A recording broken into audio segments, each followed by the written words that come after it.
Hai Sobat Baca, dengan Gary di sini. Jumpa lagi di Tambang Data, persembahan kuatbaca.com. Episode kali ini adalah episode yang saya tunggu-tunggu Sobat Baca. Karena saya kedatangan seorang narasumber, teman saya, Ahmad T.W. Wibowo, atau yang lebih akrab kita panggil dengan nama Bung Bowo. Apa kabar Bung Bowo? Selamat siang, terima kasih Bung Gary.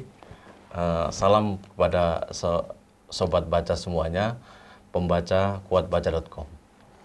Bung Bowo ini adalah seorang konsultan politik dari Strategic Center for Leadership atau SCL dan analis Rior di Trias Politika Strategis. Nah, seperti biasa Sobat Baca, kita di sini sudah sedia kopi nih. Sobat Baca sudah sedia kopi belum? Kalau belum silakan seduh dulu biar ngobrol politiknya bisa lebih santai. Kami tunggu juga komentar Sobat Baca di kolom komentar. Dukung kami juga dengan menekan tombol like dan subscribe akun channel kuatbaca.com. Saksikan juga tayangan kami yang lain, The Jail, Wellbeing, hingga Safari Sastra yang tidak kalah serunya. Kita masuk ke bahasan pertama nih, Bung Bowo. Deklarasi Anies Baswedan Oktober 2022 lebih cepat dari jadwal yang mereka tentukan sebelumnya gitu.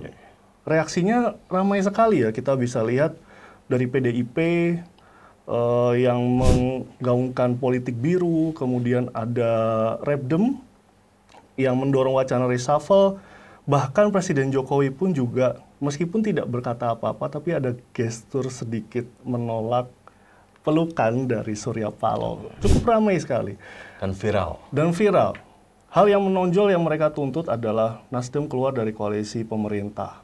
Haruskah keluar, Bung Bowo? Terima kasih Bung Gary dan Sobat Baca semua. Jadi kalau melihat soal koalisi, kita membahas bahwa itu ada dua aspek paling tidak yang paling penting. Yang pertama, koalisi ini adalah komitmen yang sudah disusun 5 tahun sebelumnya. Dalam hal ini, Pak Surya Paloh selaku Ketua Umum dengan partai koalisi yang lain sudah komitmen politik dengan Presiden Jokowi kira-kira 2019 yang lalu gitu. Itu yang pertama. Dan kemudian yang kedua, relasi ini adalah relasi jangka panjang. Yang ketiga, prerogatif penyusunan menteri-menteri dalam koalisi ini adalah otoritasnya Presiden. Sehingga dari dua ini relasi tentang koalisi bukan relasi yang mudah untuk tiba-tiba harus pudar gitu. Kecuali misalnya dari dua aspek yang saya sebut tadi ada persoalan. Sehingga pasti beberapa kali Pak Jokowi contohnya melakukan evaluasi dan kemudian melakukan reshuffle. Kalau ada catatan tentang Nasdem soal dua hal tadi, saya kira reshuffle juga hal yang bukan mustahil gitu, Bung Gary. Baik. Kembali lagi ke hak prerogatif Presiden. Namun kita bisa lihat mungkin dari sudut pandang Nasdem, apakah yang tadi dijelaskan Bung Bowo itu juga bisa kita persepsikan bahwa Nasdem melihat komitmen tahun 2019 itu berbeda dengan komitmen nanti 2024. Bahwa mereka punya kewajiban untuk memenuhi komitmen tahun 2019 tersebut, dan mereka punya sikap yang berbeda untuk tahun 2024. Ya. Apakah seperti itu kira-kira? Saya kira ini berkaitan dengan beberapa hal termasuk timing pemilu.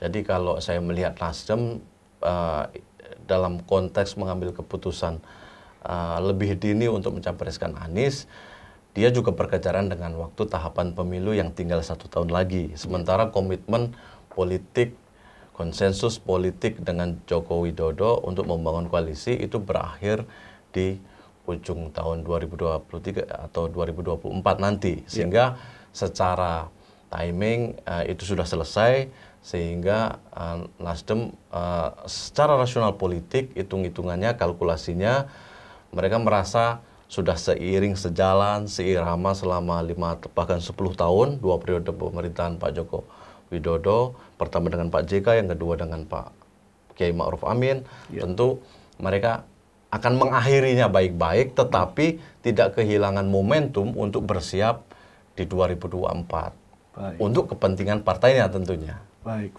Ya. Ada potensi peluang berarti yang dilihat di 2024. Iya. Proyeksi jangka panjang ya. Tapi masih ada 2 tahun lagi menuju 2024, Bung Bowo. Dan Sobat Baca mungkin juga penasaran. Dengan posisi yang sudah diambil Nasdem sekarang, Bung Bowo, untuk bertahan dalam koalisi pemerintahan selama 2 tahun ke depan, bagaimana caranya? Oke, ini pertanyaan yang sangat menarik dan saya kira Sobat Baca semua sangat menunggu tentang dinamika ini. Kalau saya melihat, salah satu kekuatan Nasdem adalah kekuatan kapasitas kepemimpinan atau leadership dari ketua umumnya. Yeah. Jadi ini adalah value buat Nasdem karena ini menjadi jembatan pengikat komunikasi antara Nasdem dengan presiden. Tentu ini adalah kekuatan gitu. Yang kedua adalah komunikasi politik antara Nasdem dengan presiden diuntungkan dengan kemampuan ketua umum tadi. Yang ketiga, kalau substansi manuver politik dan lain sebagainya harga politik Nasdem tersampaikan dan dapat diterima dengan baik oleh presiden, saya kira 2 tahun ke depan tidak akan menjadi persoalan. Tetapi itu seandainya sebaliknya terjadi masalah dan Nasdem dianggap menjadi duri dalam daging atau kerikil, tentu presiden akan melakukan evaluasi. Kira-kira begitu, Bung Geri. Baik, Bung Bowo. Semakin menarik ya diskusi. Nah, bicara mengenai masalah, hambatan, atau gangguan ya, Bung Bowo. Tadi dari kacamata Nasdem. Nah, dari kacamata, di sudut pandang calonnya sendiri, Anies Baswedan. Perjalanan selama ia menjabat sebagai gubernur itu juga ada beberapa isu yang mengiringi perjalanan jabatannya. Sebagaimana yang sudah kita tuliskan di cover ya, beberapa diantaranya gitu. Dan pagi ini saya lihat update, Formula E itu masih melekat, masih dilayangkan dugaan korupsinya kepada Anies gitu. Nah, seberapa besar hal ini dapat menjadi gangguan atau hambatan buat Nasdem dan Anies? Ya, sulit saya kira tidak mengkaitkan proses kandidasi pencapresan Anies yang dipercepat ini dengan fenomena politik hukum yang terjadi di belakangnya. Dalam hal ini yang sudah disebut Bung Geri barusan, Formula E. Sehingga seperti kejar-mengejar nih. Kejar-mengejar, betul. Kuningan versus gondang dia. Kan ada fenomena semacam itu. Kita sulit untuk tidak mengaitkan ke sana. Gitu. Itu faktanya. Nah, kemudian coba untuk membangun wacana siapa yang lebih kuat terlebih dahulu, sehingga nanti ketika ini sudah dicapreskan, ada pemeriksaan hukum, ya bisa ditarik kemana-mana akhirnya. Oh, ini proses kandidasi Anies diganggu dan lain sebagainya. Jadi starting point dari soal itu tentu tidak bisa dikaitkan dengan peristiwa sebelumnya, baik peristiwa hukum maupun peristiwa politik yang melingkupi Anies Baswedan, terutama ketika beliau menjadi gubernur DKI. Iya, baik. Dan beberapa, tidak hanya media ya, dari obrolan-obrolan dengan relasi, saya juga mendapat beberapa kabar menarik ya. Gimana itu? Agen pelaksananya yang saya dengar dari menarik sekali. Singapura. Kenal, atau kalau nggak salah dulu itu dia menjadi broker sekuritis grup Bank Suma yang lekat dengan Sandiaga Uno. Jadi dari situ mungkin dari situlah agen ini bisa kenal dengan Gubernur Anies ya gitu. Tapi episode kali ini kita tidak membahas lebih lanjut karena durasi juga. Dan masih banyak yang perlu kita diskusikan, Bung Bowo ya, untuk kedepannya. Termasuk diantaranya adalah yang menarik reaksi di dalam internal Nasdem sendiri, Bung Bowo.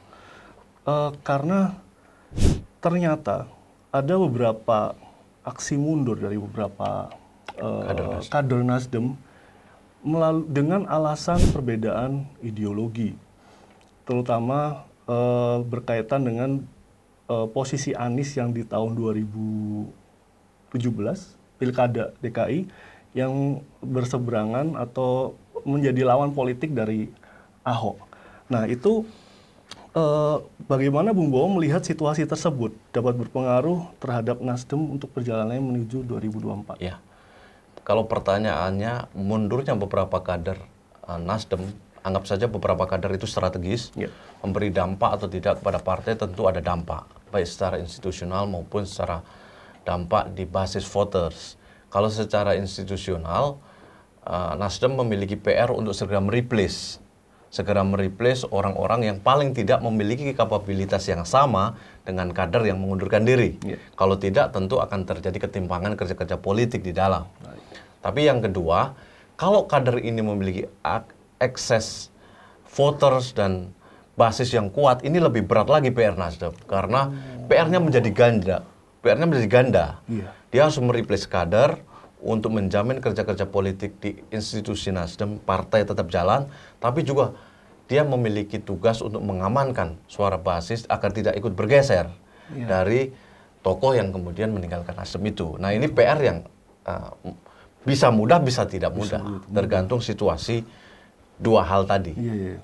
Karena setiap kader pun juga tidak hanya memiliki kader lain sebagai pengikut ya. Betul. Tapi juga punya basis massa sendiri-sendiri. Yes, gitu. Keluarnya satu kader, berarti itu juga menimbulkan ekses. Keluarnya kader-kader lain yang satu ideologi bersama dengan basis massa masing-masingnya.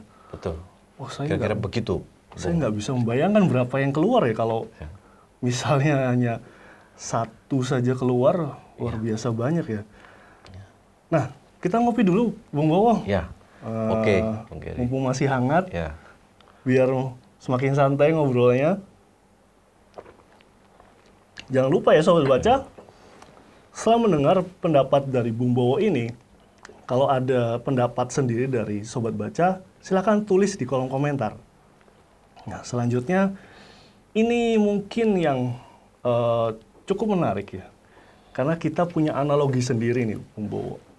Bagaimana kita membandingkan langkah dari Nasdem ini dengan partai-partai lain yang sudah membentuk koalisi atau mendeklarasikan koalisi. Ya. Kalau kita lihat sejauh ini, justru dinamika dari Nasdem, kemudian calon mitra Nasdem yaitu PKS dan Partai Demokrat, itu cukup adem, ayem, atau mungkin bisa saya bilang lancar ya. Mungkin nanti kalau bisa kami analogikan ini sebagai politik perkawinan. Karena koalisi lainnya sudah terbentuk, kok justru di dalam internal koalisinya banyak sekali dinamika perubahan, reaksi terhadap beberapa situasi itu cukup banyak, seperti yang kemarin terjadi di KIB. Dalam episode sebelumnya kita juga sudah mengungkapkan hal tersebut. Namun sampai sekarang Nasdem ini adem ayem saja ya. Maksudnya lancar ya. Saya mungkin kurang tepat bilang adem ayem, tapi lancar itu, bagaikan air mengalir saja ya. Langkah ke mereka tuh berbeda jauh gitu ya. Yang satu kalau di pernikahan seperti sudah punya calon tapi tidak terlalu gembar-gembor untuk besanan. Kan masih belum deklarasi sampai sekarang. Tapi yang lain itu justru gembar-gembor besanan, tapi calonnya belum ada yang tentu gitu. Kira-kira bagaimana Bung Bowo melihat perbedaan ini, perbedaan langkah dalam berkoalisi ini, mana yang menurut Bung Bowo lebih efektif dan strategis menuju 2024? Jadi analisis dari tambang data ini menurut saya sangat menarik gitu saya baca, karena mengilustrasikan ini sebagai perkawinan politik. Jadi kalau saya baca itu di analisisnya itu ada paling tidak 4 pelaminan. PDI Perjuangan yang belum koalisi masih komunikasi dengan yang lain. Yang kedua Koalisi Indonesia Bersatu. Yang ketiga Koalisi Indonesia Raya. Yang ketiga koalisi kita sebut saja Gondang Dia. Nasdem, Demokrat dan PKS. Ini ada pelaminan semua ini. Ada seperti pengantin ini pelaminan sudah ada, cuman yang siapa yang mau kawin? Sepertinya yang baru tunjukkan pengantinnya baru koalisi gondang dia gitu. Iya. Nah ini sebenarnya kalau pertanyaannya ini sebenarnya yang lebih efektif apakah koalisi yang ditunjukkan dulu sehingga baru kawin ketika capresnya sudah fix atau capresnya dulu sebagai pengikat koalisi. Jadi kalau analisisnya kita melihat bahwa koalisi ini kompleks dan sulit, Bung Gary. Sejujurnya koalisi ini kompleks dan sulit. Kenapa kompleks dan sulit? Karena koalisi ini harus yang pertama adalah adanya konsolidasi kepentingan. Konsolidasi kepentingan antar peserta koalisi. Ini tidak mudah tentunya. Yang ketiga adalah bahwa pengantin atau kandidat yang dikandidasi atau pengantinnya ini harus merefleksikan kepentingan partai pengusungnya sehingga ada dampak elektoral selain potensi kemenangan yang akan coba diraih. Nah, tentu ini tidak bisa mengkaitkan bahwa memunculkan Anies Baswedan lebih dulu itu pasti ada kaitannya dengan kepentingan elektoralnya Nasdem. Nah, ini nanti bisa kita bahas. Tidak gitu. pasti. Pasti ada. Pasti ada. Gitu. Pasti ada. Nah, sementara di sisi lain pelaminan yang sudah siap tapi kandidasinya belum. Nah, figur yang akan dimunculkan ini masih tarik menarik.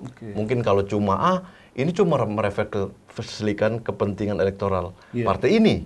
Yang ini belum terfasilitasi dan nah ini tarik menarik ini tentu tidak mudah. Yang sekarang ini persis sampai November 2022 ini masih 4 pelaminan sebagaimana dianalisis perjalanannya oleh Tambang Data. Mungkin 6 bulan lagi jangan-jangan tinggal 2 atau 3 pelaminan saja karena lebih mengkerucut lagi. Nah, ini tentu bisa kita analikan semacam itu, Bung Gary. Baik. Pernikahan juga persiapan segala macam juga tidak mudah ya, rumit juga ya. Rumit. Ini analogi yang ternyata cukup cocok ya buat disematkan ke mereka ya. Apa namanya? Baik itu KIB maupun dengan koalisi kemitraan Gondang Dia ini, dua-duanya punya proses konsolidasi, sebagaimana yang Bung Bowo sebutkan tadi. Nah, namun bolehkah saya tekankan di sini bahwa kehadiran Anies itu menjadi pembeda di antara mereka. Ia menjadi titik temu dan menjadi pusat untuk pembicaraan konsolidasi tersebut.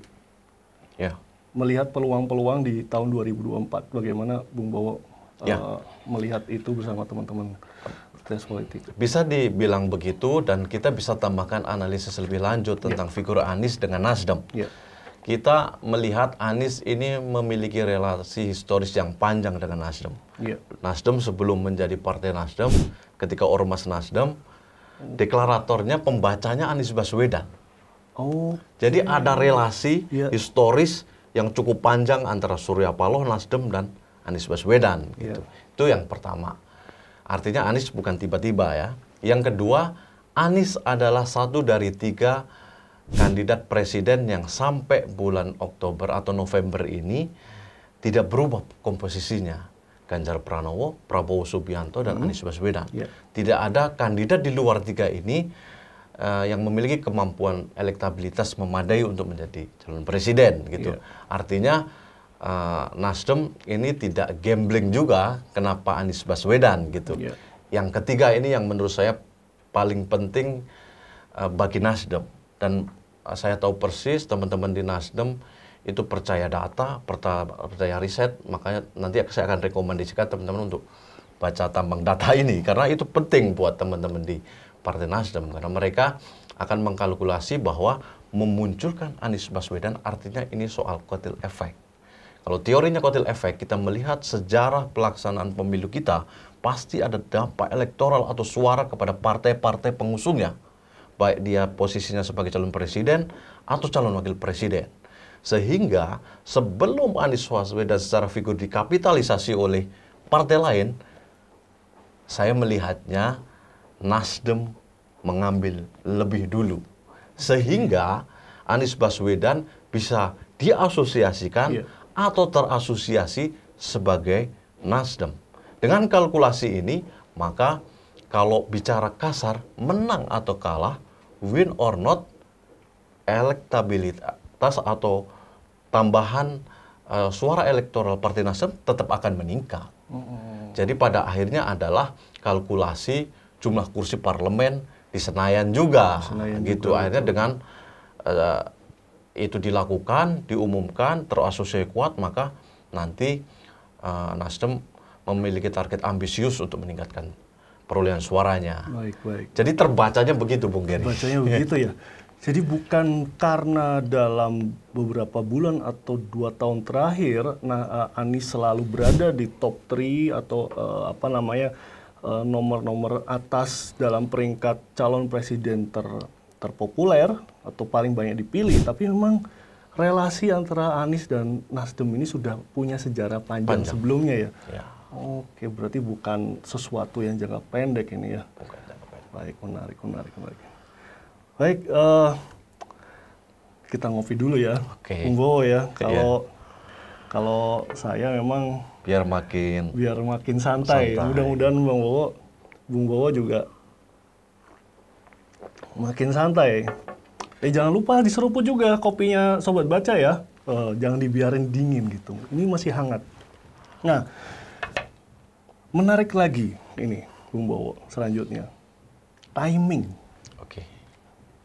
Timing deklarasi ini tanggal 3 Oktober 2022. Hanya berselang 2 hari setelah tragedi Stadion Kanjuruhan. Yang selama 2 hari itu luar biasa mengalir pemberitaannya, kita istilahkan tsunami ya, karena 24 jam kali 2 itu beritanya Stadion Kanjuruhan terus, dan itu tragedi yang memang cukup mengenaskan. Akibat tragedi itu, setiap publikasi itu seperti dituntut perlu adanya empati terhadap situasi tersebut. Dan Nasdem memutuskan untuk mendeklarasikan Anies Baswedan sebagai capres dalam pesta politik 2024 tidak lama setelah tragedi tersebut. Ini kami pikir ini cukup beresiko ya. Tapi pendapatnya Bung Bowo dengan teman-teman Trias Politika bagaimana nih tentang langkah yang dilakukan oleh Nasdem ini? Ya, jadi seperti yang saya bilang tadi, sulit untuk tidak mengkaitkan antara peristiwa politik hukum sebelumnya dengan agenda kandidasi deklarasi ini. Jadi kalau kita runut sebelumnya, ada peristiwa di mana beberapa katakanlah kasus yang sempat disinggung oleh Bung Geri tadi, katakanlah Formula E, gitu, yang kemudian diekspos, bahkan sempat ada gelar perkara, meskipun sejauh itu gelar perkara tidak kemudian meningkatkan status penyelenggara ke yang lebih jauh dan seterusnya. Nah kemudian ada peristiwa yang luar biasa, dan ini adalah saya kira peristiwa berkabungnya bangsa ini, peristiwa Kanjuruhan yang saya kira membuat kita semua menjadi sedih gitu dan berbelasungkawa. Tapi peristiwa itu ternyata tidak menghalangi satu momentum politik pengambilan keputusan untuk deklarasikan. Ini artinya kita ada tanda tanya besar. Kenapa dipaksakan ada peristiwa itu? Artinya apa? Ada sebab-sebab yang mendesak ini harus disegerakan. Makanya kemudian ketika kita runut itu sulit tidak untuk mengkaitkan ini dengan kejar-kejarannya opini untuk menggulirkan kasus Formula E di Kuningan dengan posisi untuk segera mendeklarasikan Anies agar ketika sudah proses kandidasi bergulir tidak dijerat atau diganggu-ganggu lagi dengan hal-hal lain di luar mekanisme politik menjelang 2024. Kira-kira begitu. Sulit tidak mengkaitkan ke arah sana. Iya. Baik. Nah, mungkin ini akan jadi pertanyaan terakhir nih, Bung Bowo, karena durasi juga sudah hampir mendekati ambang. Nah, saya ingin bertanya tentang calon wakil presiden yang akan mendampingi Anies Baswedan. Bagaimana seharusnya Anies memilih capresnya untuk tahun 2024? Ya, ini pertanyaan yang sangat berat, tapi menurut saya sangat menarik dan paling menarik gitu, karena pasti orang akan menebak itu. Kalau pertanyaan seperti itu, maka jawabannya harus the best choice atau pilihan terbaik yang mungkin diberikan oleh Nasdem dengan koalisinya atau Anies Baswedan. Baik. Maka ini kalau kami di survei ini harus berkaitan dengan matematika politiknya. Izin kalau boleh kita sampaikan bahwa Anies Baswedan ini secara geografi, belum demografi pemilih, ini bisa kita jamin kalau Anies ini akan selesaikan geografi wilayah barat Indonesia, Jawa Barat, Banten, DKI Jakarta, dan sekitarnya. Ini akan selesai. Artinya secara geografi dulu, kalkulasi politiknya dia membutuhkan wakil yang bisa menyelesaikan sisi yang lain gitu. Baik di Jawa Tengah ataupun di Jawa Timur. Karena Bung Gary, kita dengan persebaran penduduk yang belum merata, makanya Pak Jokowi pindahkan IKN agar distribusi migrasi penduduk dan sebagainya lebih merata. Itu jumlah pemilih di Pulau Jawa itu 57%. Hampir 60% lah katakanlah. Makanya selalu ada istilah analis mengatakan bahwa sekali lagi pemilu, tapi Jawa adalah kunci. Selalu ngomongnya berulang begitu. Nah sekarang karena kalkulasinya begitu, kalau Anies asumsikan memiliki kemampuan untuk menaklukkan voters di wilayah Jawa bagian barat, Jawa Barat tadi dan sekitarnya, maka wakilnya harus yang bisa komplementer, baik dari Jawa Tengah ataupun di Jawa Timur. Nah sekarang dari fenomena politik kita bisa maknai ini sebagai fenomena politik, langsung bisa masuk ke nama-nama yang sebenarnya tersedia. Pertama, ada yang paling mungkin ada nama Agus Harimurti Yudhoyono. Kemudian yang kedua ada namanya Jenderal Andika yang sekarang masih menjadi Jenderal aktif atau Panglima TNI. Kemudian yang ketiga ada sempat beredar Khofifah Indar Parawansa misalnya. Khofifah? Iya. Nah, kemudian yang keempat ada nama Ahmad Heriawan sebagai tokoh kuat dari Jawa Barat yang dimiliki oleh kader PKS. Tetapi kalau kita look up dari kader yang ada ini, siapa yang sebenarnya memiliki kriteria untuk bisa menaklukkan di sisi yang komplement sama Anies Baswedan? Kalau saya melihat sebenarnya kalau maunya kita nih, kalau maunya kita kan ada maunya kita realitas politik nanti. Maunya kita ya bisa jadi ini kalau Khofifah Indar Parawansa selesai dia secara geografi politik. Dia bisa relatif menaklukkan Jawa Timur, Anies di Jawa Barat dan Jakarta, Banten sekitarnya. Pecah saja dua di Jawa Tengah. Relatif secara matematika politik ini aman buat Anies dan voters. Tetapi secara realitas politik, saya kira tidak semudah itu tentu. Secara realitas politik, yang sekarang ini sedang berkembang adalah Mas AHY selaku ketum Demokrat terus didorong maju dan memang memiliki dukungan yang tidak kecil karena bagaimanapun kita suka tidak suka dengan Mas AHY, beliau adalah ketua umum Partai Demokrat. Dan riset terakhir di sebuah media besar survei trennya terus naik. Bahkan di Oktober ini sudah 14% dari tahun lalu yang 4%. Ini kan tidak bisa dianggap sebagai fenomena yang receh ini. Ini fenomena yang memperkuat posisi figur AHY gitu. Nah, tapi pertanyaannya menjadi harus dibalik. Apakah AHY mampu menaklukkan voters di Jawa Tengah dan Jawa Timur?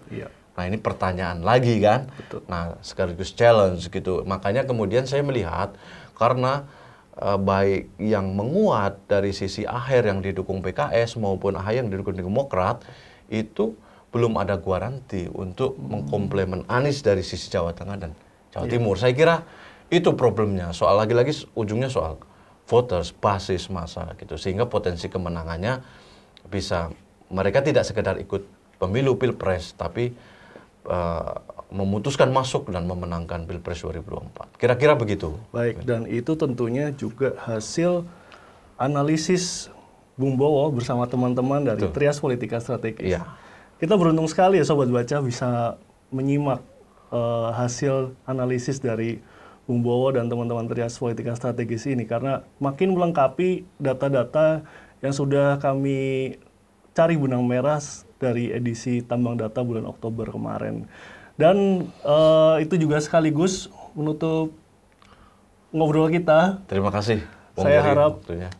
Obrolan kita masih terus berlanjut di episode berikutnya. Amin. Bung Terima Bowo, kasih undangannya. sehat-sehat selalu. Sehat selalu. Sukses selalu juga. Sukses, Bung Gary. Sampai Terima kasih. ketemu lagi. Sampai ketemu. Sampai ketemu lagi Sobat Baca di Sampai episode ketemu, berikutnya. Sobat. Sampai ketemu. Sampai ketemu.